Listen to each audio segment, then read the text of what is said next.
ಸಮನ್ವಯ ಸಮಿತಿ ಕನ್ನಡವೇ ಸತ್ಯ ಪ್ರತಿಷ್ಠಾನ ಗದ್ಯ ಬರೆಹದ ಮಿಂಚುಗೊಂಚಲು ಯೂಟ್ಯೂಬ್ ಪ್ರಸಾರಮಾಲೆ ಕಥಾ ಸಂಕಲನ ಮಾವು ಬೇವು ಕಥೆ ಕಡೆಗೂ ಸಿಕ್ಕಿತು ಲೇಖಕಿ ಶ್ರೀಮತಿ ನಾಗರತ್ನ ಚಂದ್ರಶೇಖರ ಧ್ವನಿ ಪ್ರಸ್ತುತಿ ಶ್ರೀ ಗುರುರಾಜ ಶಾಸ್ತ್ರಿ ವಿಡಿಯೋ ಸಂಸ್ಕರಣ ಗುರುಪ್ರಸಾದ್ ಹಾಲ್ಕುರಿಕೆ ಸಮನ್ವಯ ಸಮಿತಿ ಕನ್ನಡವೇ ಸತ್ಯ ವೇದಿಕೆ ಗದ್ಯ ಬರಹದ ಮಿಂಚಿನ ಗೊಂಚಲು ಕಥಾ ಸಂಕಲನ ಅಭಿಯಾನದಲ್ಲಿ ಇಂದು ನಾನು ಓದುತ್ತಿರುವಂತಹ ಕಥೆಯ ಶೀರ್ಷಿಕೆ ಕಡೆಗೂ ಸಿಕ್ಕಿತು.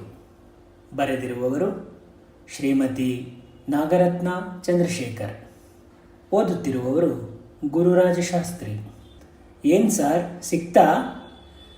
ಜವಾನ ಲಿಂಗಯ್ಯ ಟೇಬಲ್ ಮೇಲಿದ್ದ ಫೈಲುಗಳನ್ನು ತೆಗೆದುಕೊಳ್ಳುತ್ತಾ ಸ್ವಲ್ಪ ಜೋರಾದ ದನಿಯಲ್ಲೇ ವಿಚಾರಿಸಿದ. ಇಲ್ಲ ಎಂದ ನರಹರಿ. ಯಾಕೋ ತಲೆನೋವು ಬೇರೆ ಲಿಂಗಯ್ಯ, ಒಂದು ಸ್ಟ್ರಾಂಗ್ ಕಾಫಿ ತಗೊಂಡ್ ಬಾ ಅಂತ ಜೇಬಿನಿಂದ ಹಣ ತೆಗೆದುಕೊಟ್ಟ. ಬೇಗ ಮನೆ ಮಾಡಿ ಅಮ್ಮ ಅವರನ್ನ ಕರ್ಸ್ಕೊಂಡ್ಬಿಡಿ, ಹೋಟೆಲ್ ಊಟನಾದರೂ ತಪ್ಪುತ್ತೆ. ಜೇಬಿನಲ್ಲಿದ್ದ ಪಲ್ಲವಿಯ ಪತ್ರದ ಸಾರಾಂಶವೂ ಅದೇ ಆಗಿತ್ತು. ಪಲ್ಲವಿಯ ನೆನಪಿನೊಡನೆ ಮನೆ ಹುಡುಕಾಟದ ಸಮಸ್ಯೆ ಮತ್ತಷ್ಟು ಭೂತಾಕಾರವಾಗಿ ಅವನ ನೆಮ್ಮದಿಯನ್ನ ಕಲಕುತ್ತಿತ್ತು. ರೀ ನರಹರಿ, ಮಾಗಡಿ ರಸ್ತೆಯಲ್ಲೋ ನಾಗರಬಾವಿಯಲ್ಲೋ ಮನೆಗಳು ಬೇಗ ಸಿಕ್ಕುತ್ತೆ ಅಂತಾರಲ್ರಿ. ಎದುರು ಟೇಬಲಿನ ರಾಜು ಕನ್ನಡಕ ಸರಿ ಮಾಡಿಕೊಳ್ಳುತ್ತಾ ಹೇಳಿದ. ಅಲ್ಲಿಂದ ಆಫೀಸ್ಗೆ ತುಂಬ ದೂರ ಅಲ್ವೇನ್ರಿ ಅಂದ್ರು. ರಾಜುವಿಗೇನು ಸ್ಕೂಟರ್ ಇದೆ, ಜಯನಗರದಲ್ಲಿ ಸ್ವಂತ ಮನೆ ಇದೆ, ಇಡೀ ಬೆಂಗಳೂರೇ ತನ್ನ ಕಾಲ ಬುಡದಲ್ಲಿ ಎನ್ನುವಂತೆ ಮಾತಾಡ್ತಾನೆ. ಬಾಡಿಗೆ ಮನೆ ಹುಡುಕಾಟದ ಪರದಾಟದ ಸುಖ ಅವನಿಗೇನು ಗೊತ್ತು. ಆಫೀಸು ಬಿಡುತ್ತಲೇ ಸೀದಾ ಮನೆಗೆ ಹೋಗ್ತಾನೆ. ಹೆಂಡತಿ ಮಾಡಿಟ್ಟಿರುವಂಥ ಬಿಸಿ ಬಿಸಿ ತಿಂಡಿ ಕಾಫಿ ಕುಡಿದು ಹೆಂಡತಿಯನ್ನು ಹಿಂದೆ ಕೂಡಿಸ್ಕೊಂಡು ತಿರುಗಾಡಲು ಹೊರಡ್ತಾನೆ. ಅವನೇ ಭಾಗ್ಯವಂತ ಅಂದ್ಕೊಂಡ. ಆ ದಿನ ಸಂಜೆ ಬ್ರೋಕರ್ ಮಲ್ಲೇಶ್ವರದ ಗಲ್ಲಿಯೊಂದರೊಳಗೆ ಅವನನ್ನು ನುಗ್ಗಿಸಿ ಕರೆದುಕೊಂಡು ಹೋಗಿದ್ದ. 3 ಅಂತಸ್ತಿನ ಕಟ್ಟಡವದು. ಪುಟ್ಟದಾದ 6 ಸಂಸಾರಗಳು ವಾಸ ಮಾಡಬಹುದಾದ ಅನುಕೂಲ ಅಲ್ಲಿತ್ತು. ಚಿಕ್ಕದಾದ್ರೂ ಚೊಕ್ಕವಾದ ಮನೆ, ಒಳ್ಳೆ ಏರಿಯಾ ಬೇರೆ. ಬಾಡಿಗೆ ಎಷ್ಟು ಸರ್? 6,000, ಅಡ್ವಾನ್ಸು 1,00,000. ನರಹರಿ ಬೆವರ ಹತ್ತಿದ. ಮನೆ ಬಾಡಿಗೆಗೆ ಅಥವಾ ಖರೀದಿಗೆ ತಾನು ಬಂದಿರುವುದು ಎಂಬ ಅನುಮಾನ ಕಾಡಿತು. ಬ್ರೋಕರ್ನ ಹತ್ತಿರ ಮೆಲ್ಲಗೆ ನರಹರಿ, ಯಾವುದಕ್ಕೂ ಮನೆಗೆ ಹೋಗಿ ತಿಳಿಸ್ತೀನಿ ಎಂದು ಹೇಳಿ ಬಸ್ಸು ಹತ್ತಿ ರೂಮಿನತ್ತ ನಡೆದ. ಅದೊಂದು ಪೇಯಿಂಗ್ ಗೆಸ್ಟ್ ಅಕಾಮಿಡೇಷನ್. ಕಳೆದ 3 ವರ್ಷಗಳಿಂದ ಅಲ್ಲೇ ಇದ್ದಿದ್ರಿಂದ ಚೆನ್ನಾಗಿ ಹೊಂದಿಕೊಂಡ್ಬಿಟ್ಟಿದ್ದ. ಓದು ಮುಗಿಸಿ ಸರ್ಕಾರಿ ಕೆಲಸವೂ ಸಿಕ್ಕ ಮೇಲೆ ಸ್ವರ್ಗ 3 ಗೇಣು ಅಂದ್ಕೊಂಡಿದ್ದ. ಬೆಂಗಳೂರಿನಲ್ಲಿ ಕೆಲಸದಲ್ಲಿರುವ ಸುಂದರ ತರುಣ ಹಾಟ್ ಕೇಕ್ನಂತೆ ಮದುವೆ ಮಾರುಕಟ್ಟೆಯಲ್ಲಿ ಕನ್ಯಾಪಿತೃಗಳಿಗೆ ಕಾಣಿಸುತ್ತಿದ್ದ. ಹಳ್ಳಿಯಲ್ಲಿ ಸಾಕಷ್ಟು ಜಮೀನು ಮನೆ ಇದ್ದು ನೆಮ್ಮದಿಯ ಜೀವನ ನಡೆಸುತ್ತಿದ್ದ ತಂದೆ ತಾಯಿಗಳಿಗಂತೂ ಮಗ ಆದಷ್ಟು ಬೇಗ ಗೃಹಸ್ಥನಾಗ್ಲಿ ಎಂಬ ಆಸೆ. ದೂರದ ನೆಂಟರ ಸಂಬಂಧದ ಹುಡುಗಿ ಪಲ್ಲವಿಯನ್ನ ಸಂಭ್ರಮದಿಂದಲೇ ಮದುವೆಯಾಗಿದ್ದ. ಹೆಣ್ಣು ಕೊಟ್ಟ ಮಾವ ಬೆಂಗಳೂರಿನಲ್ಲಿ ಬಾಡಿಗೆ ಮನೆಯನ್ನಾದರೂ ಹುಡುಕಿ ಕೊಟ್ಟಿದ್ದರೆ ಹೊಸ ದಂಪತಿಗಳು ಹೀಗೆ ತಿಂಗಳಿಗೊಮ್ಮೆ 15 ದಿನಗಳಿಗೊಮ್ಮೆ ಒಬ್ಬರನ್ನೊಬ್ಬರು ಕೂಡುವುದು ತಪ್ಪುತ್ತಿತ್ತು. ಕೈಯಲ್ಲಿ ಬೆಣ್ಣೆ ಇದ್ದರೂ ಕಣ್ಣು ಮುಚ್ಚಿಕೊಂಡರೂ ಎನ್ನುವ ಹಾಗಿತ್ತು ಅವನ ಸ್ಥಿತಿ. ಮದುವೆಯಾದ ಮೇಲೆ ಹೆಂಡತಿಗೂ ಪೇಯಿಂಗ್ ಗೆಸ್ಟ್ ಆಗಿ ಜಾಗ ಸಿಗುವಂತಿದ್ದರೆ ಇಲ್ಲೇ ಬಿಡಾರ ಹುಡುಕಬಹುದಿತ್ತು ಎಂದು ಅನಿಸಿದಾಗ ಅವನ ಆಲೋಚನೆಗೆ ನಗು ಬಂದಿತ್ತು. ಹೊಸ ಪದ್ಯದ ಸಿಹಿ ನೆನಪುಗಳು ಅವನ ವಿರಹದ ಏಕಾಂತತೆಯನ್ನ ಹೆಚ್ಚಿಸುವಾಗ ಮನೆ ಮಾಲೀಕರಿಗೆಲ್ಲ ಶಾಪ ಹಾಕುತ್ತಿದ್ದ. ಯಾವ ಮನೆ ನೋಡಿದರೂ ಅಲ್ಲೊಂದು ಬಾಡಿಗೆ ಮನೆ ಸಿಗಬಹುದೇ ಎಂದು ಆಶಾಭಾವನೆಯಿಂದ ಹತ್ತಿರ ಹೋಗಿ ವಿಚಾರಿಸುತ್ತಿದ್ದ. ವಾರಕ್ಕೆರಡರಂತೆ ಬರುತ್ತಿದ್ದ ಮುದ್ದಿನ ಮಡದಿಯ ಪ್ರೇಮ ಸಲ್ಲಾಪಗಳು ತುಂಬಿದ ಪತ್ರಗಳು ಮನಸ್ಸಿಗೆ ಮತ್ತಷ್ಟು ಬಿಸಿಯೇರಿಸುತ್ತಿತ್ತು. ಕನಸಿನಲ್ಲೇ ಅವಳು ತಿಂಗಳ ಹೆಚ್ಚಿನ ದಿನಗಳು ಕೈಗೆಟುಕುತ್ತಿದ್ದಳು. ತನಗಾಗಿ ಮಲ್ಲಿಗೆ ಹೂ ಮುಡಿದು ಬಾಗಿಲಲ್ಲಿ ಕಾಯುತ್ತಾ ನಿಲ್ಲುವ ಮಡದಿಯ ಮೋಹಕ ರೂಪವನ್ನ ವಾಸ್ತವಕ್ಕಿಳಿಸುವುದು ಎಷ್ಟೊಂದು ಕಷ್ಟ ಎನ್ನುವುದು ಮನೆ ಬೇಟೆ ಆರಂಭಿಸಿದ ಮೇಲೆ ನರಹರಿಗೆ ಅರಿವಾಗಿತ್ತು. ಏನ್ ಅರ್ಹರಿ? ಯಾರೋ ಕೂಗಿದಂತಾಗಿ ಬೆಚ್ಚಿ ದೂರದಲ್ಲಿದ್ದ ವ್ಯಕ್ತಿಯತ್ತ ಕಣ್ಣು ಹಾಯಿಸಿದ. ಗೆಳೆಯ ಸುನೀಲ್ ರಸ್ತೆ ದಾಟಿ ಈ ಬದಿ ಬಂದು ನರಹರಿಯ ಭುಜ ತಟ್ಟಿ, ಏನಪ್ಪ ಮದುವೆಗಂತೂ ನಮ್ಮನ್ನು ಕರೀಲಿಲ್ಲ, ಹೋಗ್ಲಿ ಮನೆಗಾದ್ರೂ ಕರೆದು ನಿನ್ನ ರಾಜಕುಮಾರಿಯನ್ನ ಪರಿಚಯ ಮಾಡಿಸ್ತೀಯೇನೋ ಅಂತ ಕಾಯ್ತಿದ್ದೇವೆ ಅಂದ. ರಾಜಕುಮಾರಿ ಏನೋ ಸುಲಭವಾಗಿ ಸಿಕ್ಕಿದಳು ಕಣೋ, ಆದರೆ ಅವಳನ್ನು ಕರತಂದು ಸಂಸಾರ ಮಾಡೋ ಯೋಗ ಮಾತ್ರ ಇನ್ನೂ ಬಂದಿಲ್ಲ. ಒಂದು ಸಣ್ಣ ಬಿಡಾರಕ್ಕಾಗಿ ತಿಂಗಳಿಂದ ಅಲೆದಾಟ. ನರಹರಿ ನುಡಿಸುವಿದ. ನೀನೇ ಮನೆ ಹುಡುಕ್ತೀನಿ ಅಂದ್ರೆ ಅಷ್ಟರಲ್ಲಿ ರಿಟೈರ್ ಆಗ್ತೀಯ ಅಷ್ಟೇ. ಮನೆ ಬ್ರೋಕರ್ಗಳನ್ನು ಹಿಡಿಯಯ್ಯ, 1 ತಿಂಗಳು ಬಾಡಿಗೆ ಅವರಿಗೆ ಕೊಡಬೇಕು ಅಷ್ಟೇ. ನನ್ನಂಥ ಬ್ರಹ್ಮಚಾರಿಗಳಿಗೆ ಮನೆ ಸಿಗೋದು ಕಷ್ಟ. ನೀನೀಗ ಚತುರ್ಭುಜ, ಎಲ್ಲಿಯಾದರೂ ಸಿಗತ್ತೆ. ನಿನ್ನ ಫೋನ್ ನಂಬರ್ ಕೊಡು, ನಮ್ಮ ಗಾಂಧಿ ಬಜಾರ್ ಕಡೆ ಎಲ್ಲಾದರೂ ಕಣ್ಣಿಗೆ ಬಿದ್ದರೆ ಹೇಳ್ತೀನಿ. ಅಷ್ಟು ಮಾಡಪ್ಪ. ಮನೆ ಮಾಡಿದ ಮೇಲೆ ಮೊದಲ ಆತಿಥ್ಯ ನಮ್ಮಿಬ್ಬರಿಂದಲೇ ನಿನಗೆ. ಸುನೀಲ್ ಹೋದ ಮೇಲೆ ನರಹರಿಗೆ ಅದೇಕೋ ಕೋಲಾರಕ್ಕೆ ಹೋಗಿ ಬರಬೇಕೆನಿಸಿತು. ಹೋದ್ವಾರ ತಾನೇ ಹೋಗಿ ಬಂದಿದ್ದು, ಈಗ ಮತ್ತೆ ಹೋದರೆ ಮನೆಯವರು ನಗಬಹುದು. ನಕ್ರೆ ನಗಲಿ, ಹೊಸದಾಗಿ ಮದುವೆಯಾದವರ ಪಾಡು ಅವರಿಗೇನು ಅರ್ಥವಾಗುತ್ತದೆ? ಹೇಗೂ ನಾಳೆ ಭಾನುವಾರ. ಒಂದು ರಾತ್ರಿ ಅವಳೊಡನೆ ಕಳೆಯುವ ಮಧುರ ನೆನಪಿನಿಂದ ಮೈ ಮನಸ್ಸು ಉಲ್ಲಾಸಗೊಂಡಿತು. ಬೇಗ ಬೇಗ ಬ್ಯಾಗಿಗೆ ಬಟ್ಟೆ ತುರುಕಿ ರೂಮಿಗೆ ಬೀಗ ಹಾಕಿ ಬಸ್ ಹಿಡಿಯಲು ಹೊರಟ.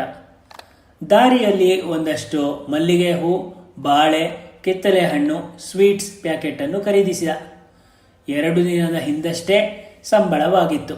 ಧಾರಾಳವಾಗಿ ಖರ್ಚು ಮಾಡುವ ಹುಮ್ಮಸ್ಸು ಪಲ್ಲವಿಯ ಮನೆಯಲ್ಲಿ ಅಳಿಯನಿಗೆ ರಾಜೋಪಚಾರ. ರಾತ್ರಿ ಕಳೆಯುವುದೇ ಗೊತ್ತಾಗುವುದಿಲ್ಲ. ಬೆಳಗ್ಗೆ ತಿಂಡಿ ಮುಗಿಸಿ ಅಲ್ಲಿಂದ 25 ಮೈಲು ದೂರದಲ್ಲಿಗೆ ಹಳ್ಳಿಗೆ ಹೆಂಡತಿಯನ್ನ ಕರೆದುಕೊಂಡು ಅಪ್ಪ, ಅಮ್ಮ, ತಮ್ಮ, ತಂಗಿಯ ಜೊತೆ ಉಳಿದ ಅರ್ಧ ದಿನ ಕಳೆದರೆ ಅಲ್ಲಿನ ಅವನ ತಿಂಗಳ ಕೋಟ ಮುಗಿದಂತೆ. ಯಾರೇ ಕೋಲಾರ ಕೋಲಾರ? ಬಸ್ಸಿನ ಕಂಡಕ್ಟರ್ನ ಕೂಗಿಗೆ ಬೆಚ್ಚಿ ಬಿದ್ದು ಹಗಲು ಗನಸಿನಿಂದ ಎಚ್ಚೆತ್ತು ಕೆಂಪು ಮೂತಿಯ ಬಸ್ಸಿನ ಹತ್ತಿರ ಬಂದಿದ್ದ. ಅಬ್ಬಾ, ಅಷ್ಟೇನೂ ಜನ ಇಲ್ಲ, ಹಾಯಾಗಿ 3 ಗಂಟೆ ಮಲಗಿಕೊಂಡೇ ಹೋಗಬಹುದು ಅಂದ್ಕೊಂಡ. ಅವನ ಪಕ್ಕದಲ್ಲಿದ್ದ ದಡೂತಿ ಆಸಾಮಿಯೊಬ್ಬ, ಅಬ್ಬಾ ಈ ಬಸ್ಸು ಇವತ್ತೇ ಇಷ್ಟು ರಶ್ ಕಡಿಮೆ ಇರೋದು, ಆಷಾಢ ಆದ್ರಿಂದ ಜನ ಕಡಿಮೆ. ಶಬ್ದ ಕಿವಿಗೆ ಬಿದ್ದದ್ದೇ ನರಹರಿ ಬೆಚ್ಚಿ ಬಿದ್ದ. ಹೋದ್ವಾರವೇ ಪಲ್ಲವಿಯನ್ನ ಮುದ್ದಾಡುವಾಗ ಹೇಳಿದ್ದಳು, ರೀ ಇನ್ನು 1 ತಿಂಗಳು ನಾವಿಬ್ಬರೂ ದೂರನೇ ಇರಬೇಕು. ಆಷಾಢ ಶುರುವಾಗತ್ತೆ. ನೀವು ಮನೆನಾದ್ರೂ ಮಾಡಿದ್ದಿದ್ರೆ ಅಲ್ಲಿ ನಾವಿಬ್ಬರೇ ಆಷಾಢದ ಕಟ್ಟಿಲ್ಲದೆ ಹಾಯಾಗಿ ಇರಬಹುದಿತ್ತು. ಈಗ ನೋಡಿ, 2 ಮನೆಯಲ್ಲಿ ಹಿರಿಯರು ಇರೋದ್ರಿಂದ ನಾವು ಒಟ್ಟಾಗಿ ಇರೋ ಹಂಗಿಲ್ಲ. ಪಲ್ಲವಿಯ ಹಂಬಲದಲ್ಲಿ ಆಷಾಢದ ವಿಷಯವೇ ನೆನಪಿಗೆ ಬರಲಿಲ್ಲ. ಇನ್ನು ಸೀದಾ ಪಲ್ಲವಿಯ ಮನೆಗೆ ಹೋಗಿದ್ದರೆ ಅವಳ ಮನೆಯವರೆದುರು ನಗೆಪಾಟಲಿಗೀಡಾಗಬೇಕಾಗಿತ್ತು. ಆಷಾಢವೇನು, ಶ್ರಾವಣವೂ ಮುಗಿಯಬಹುದು. ನಾನು ಮನೆ ಹುಡುಕಿ ಅವಳನ್ನು ಕರೆತರುವಷ್ಟರಲ್ಲಿ ಎಂದುಕೊಂಡು ಮತ್ತೆ ಮೆಜೆಸ್ಟಿಕ್ ಬಸ್ ನಿಲ್ದಾಣ ತಲುಪಿದ. ಮನೆ ಹುಡುಕುವುದು ಕನ್ಯೆ ಹುಡುಕುವಷ್ಟೇ ದುಬಾರಿ ಎಂದು ಬ್ರೋಕರ್ ತೋರಿಸಿಬಿಟ್ಟಿದ್ದ. ಪ್ರತಿ ಮನೆ ತೋರಿಸಿದರೆ ಅವನಿಗೆ 100 ರೂಪಾಯಿ ಕಾಣಿಕೆ ಕೊಡಬೇಕಿತ್ತು.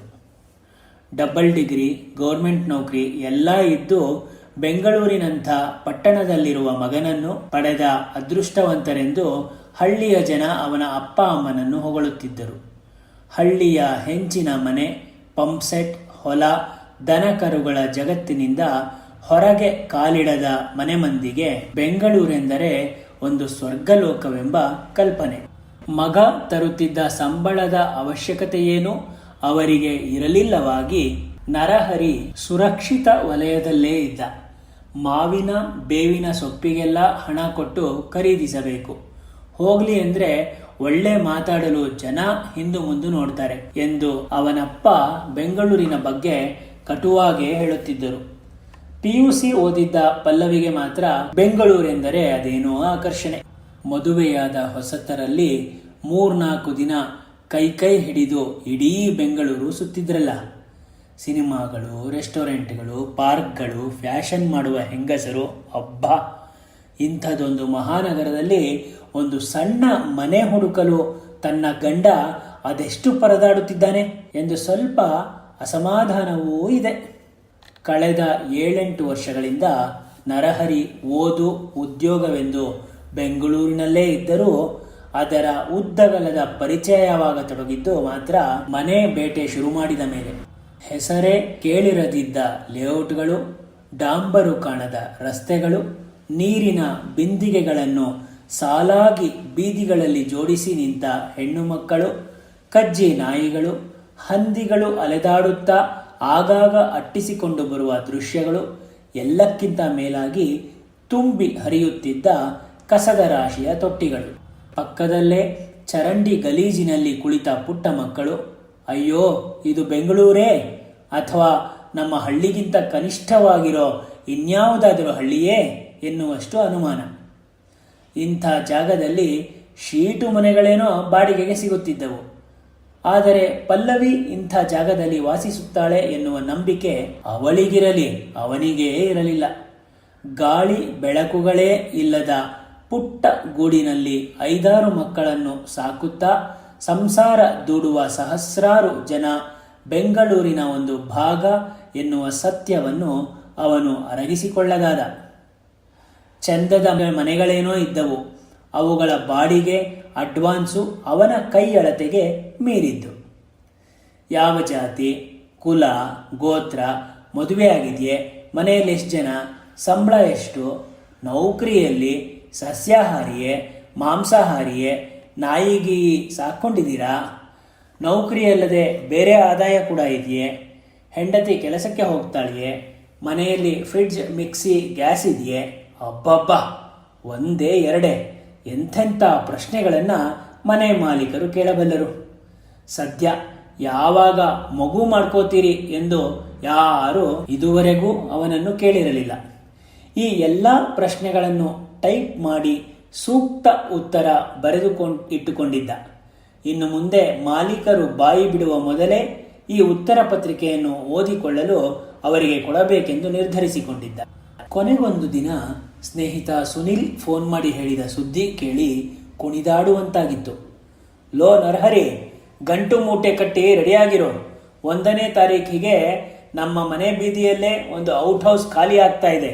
ಮಾಲೀಕರು ತುಂಬ ವಯಸ್ಸಾದವರು, ಅವ್ರ ಮಕ್ಕಳೆಲ್ಲ ವಿದೇಶದಲ್ಲಿದ್ದಾರಂತೆ. ದುಡ್ಡಿನ ಆಶೆ ಬುರುಕರಲ್ಲ, ಸಭ್ಯ ಗೃಹಸ್ಥನಾದರೆ ಸಾಕು, ಆದರೆ ಬ್ರಾಹ್ಮಣರು ಮಾತ್ರ ಆಗಿರಬೇಕು ಅಂತ ಕಂಡೀಷನ್ ಹಾಕಿದ್ದಾರೆ. ಆದರೆ ಕಾಲೇಜಿನಲ್ಲಿ ನೀನು ಜನಿವಾರ ಹಾಕಿದ್ದನ್ನೇ ನಾನು ನೋಡಿರಲಿಲ್ಲ, ಅದಕ್ಕೆ ಕನ್ಫರ್ಮ್ ಮಾಡ್ಕೊಳ್ಳೋಣ ಅಂತ ಫೋನ್ ಮಾಡಿದೆ ಕಣಯ್ಯ ಎಂದ. ಸುನೀಲ್, ನಾನು 12 ಆಣೆ ಬ್ರಾಹ್ಮಣನೇ ಕಣೋ, ಬೇಕಾದರೆ ಒಂದಲ್ಲ 2 ಜನಿವಾರ ಹಾಕ್ಕೊಂಡು ಮನೆ ಮಾಲೀಕರ ಎದುರು ಆಣೆ ಪ್ರಮಾಣ ಮಾಡ್ತೀನಿ. ಹೇಗಾದರೂ ಮಾಡಿ ಆ ಮನೆ ಫಿಕ್ಸ್ ಮಾಡೋ, ಆದರೆ ಒಂದು ಕಂಡೀಷನ್ನು. ಹೇಳೋ ಮಾರಾಯ, ಮದುವೆ ಊಟ ತಪ್ಪಿಸಿದ್ದಕ್ಕೆ ದಂಡ ಕಟ್ಟಿ ಕೊಡಬೇಕು. ನಿಮ್ಮ ಹೊಸ ಮನೆಯ ಹೊಸ ಸಂಸಾರದಲ್ಲಿ ನಮಗೆಲ್ಲ ಪುಷ್ಕಳ ಭೋಜನ, ಏನಂತೆ? ಡನ್. ಸಿಕ್ತು ಕೊನೆಗೂ ಸಿಕ್ತು. ನರಹರಿ ಕೂಗಿಕೊಳ್ಳತೊಡಗಿದ್ದ. ಶ್ರೀಮತಿ ನಾಗರತ್ನ ಚಂದ್ರಶೇಖರ ಅವರ ಮಾವು ಬೇವು ಕಥಾ ಸಂಕಲನದಲ್ಲಿನ ಒಂದು ಕಥೆ ಕಡೆಗೂ ಸಿಕ್ಕಿತು. ಈ ಕಥೆಯ ಬಗ್ಗೆ ನನ್ನ ಅನಿಸಿಕೆಗಳನ್ನು ನಿಮ್ಮೊಂದಿಗೆ ಹಂಚಿಕೊಳ್ಳಲು ಬಯಸುತ್ತೇನೆ. ಕಥೆಯು ಇತ್ತೀಚೆಗೆ ಮದುವೆಯಾದ ಒಬ್ಬ ಸರ್ಕಾರಿ ನೌಕರನ ಬೆಂಗಳೂರಿನಲ್ಲಿನ ಮನೆ ಹುಡುಕುವ ಸಮಸ್ಯೆ ಸುತ್ತ ಹೆಣೆದುಕೊಂಡಿದೆ. ಲೇಖಕಿಯು ಈ ಕಥೆಯನ್ನು ಸುಮಾರು 12 ವರ್ಷಗಳ ಹಿಂದೆ ಬರೆದಿದ್ದರೂ ಈಗಲೂ ಅದೇ ಸಮಸ್ಯೆ ಸರ್ಕಾರಿ ಗುಮಾಸ್ತನ ಮುಂದಿದೆ. ಇದಕ್ಕೆ ಪೂರಕವಾಗಿ ಕಥೆಯ ನಾಯಕ ನರಹರಿಯು ವಿವಾಹವಾಗಿ ಕೆಲವೇ ತಿಂಗಳುಗಳಾಗಿದ್ದುದರಿಂದ ಪತ್ನಿಯನ್ನು ಭೇಟಿಯಾಗಲು ಪ್ರತಿ ತಿಂಗಳು ಅವನು ಅವಳ ಊರಿಗೆ ಹೋಗುತ್ತಿದ್ದನು. ಲೇಖಕಿಯು ಈ ಸಂದರ್ಭದಲ್ಲಿ ಒಂದು ಹಾಸ್ಯದ ತುಣುಕನ್ನು ಹರಿಯಬಿಟ್ಟಿರುವುದು ಸ್ವಾಗತಾರ್ಹ. ಅದೇನೆಂದರೆ, ನಾಯಕ ನರಹರಿಯೂ ತನಗೆ ಅರಿಯದೆ ಆಷಾಢ ಮಾಸದಲ್ಲಿ ತನ್ನ ಪತ್ನಿಯ ಮನೆಗೆ ಹೊರಡಲು ಬಸ್ಸನ್ನು ಹತ್ತಿದ್ದು ಹಾಗೂ ಅಲ್ಲಿದ್ದ ಒಬ್ಬ ಪ್ರಯಾಣಿಕನು ಬಸ್ಸಿನಲ್ಲಿ ರಶ್ ಇಲ್ಲದೇ ಇರುವುದಕ್ಕೆ ಕಾರಣ ಆಷಾಢ ಮಾಸ ಎಂಬ ಉದ್ಗಾರವನ್ನು ಕೇಳಿ ನರಹರಿಯ ಉತ್ಸಾಹಕ್ಕೆ ಭಂಗ ಬಂದು ಬಸ್ಸಿನಿಂದ ಕೆಳಗಿಳಿಯಬೇಕಾಯಿತು. ಕೊನೆಗೆ ಈ ಸಮಸ್ಯೆಗೆ ಲೇಖಕಿಯು ಪರಿಹಾರವನ್ನು ಸೂಚಿಸುವರು. ಅದೇನೆಂದರೆ, ಕಥಾನಾಯಕ ನರಹರಿಯ ಬಾಲ್ಯದ ಗೆಳೆಯ ತನ್ನ ಸಂಪರ್ಕದಿಂದ ಗಾಂಧಿ ಬಜಾರ್ನ ಒಂದು ಹಳೆಯ ಮನೆಯ ಹಿಂಭಾಗದಲ್ಲಿರುವ ಔಟ್ ಅನ್ನು ಅವನಿಗೆ ಕೊಡಿಸುವುದು. ಈ ಅನಿರೀಕ್ಷಿತ ಸಂತೋಷಿತ ಸುದ್ದಿಯನ್ನು ನರಹರಿಯು ನಿಂತ ಜಾಗದಲ್ಲೇ ಕುಣಿದಾಡುತ್ತಾ ಸ್ವೀಕರಿಸುವನು. ಈ ಕಥೆಯನ್ನು ಶ್ರೀ ಗುರುರಾಜ ಶಾಸ್ತ್ರಿಗಳು ಅತ್ಯಂತ ಸೊಗಸಾಗಿ ಪ್ರಸ್ತುತಪಡಿಸಿದ್ದಾರೆ. ಅವರಿಗೂ ಲೇಖಕಿಗೂ ಅಭಿನಂದನೆ.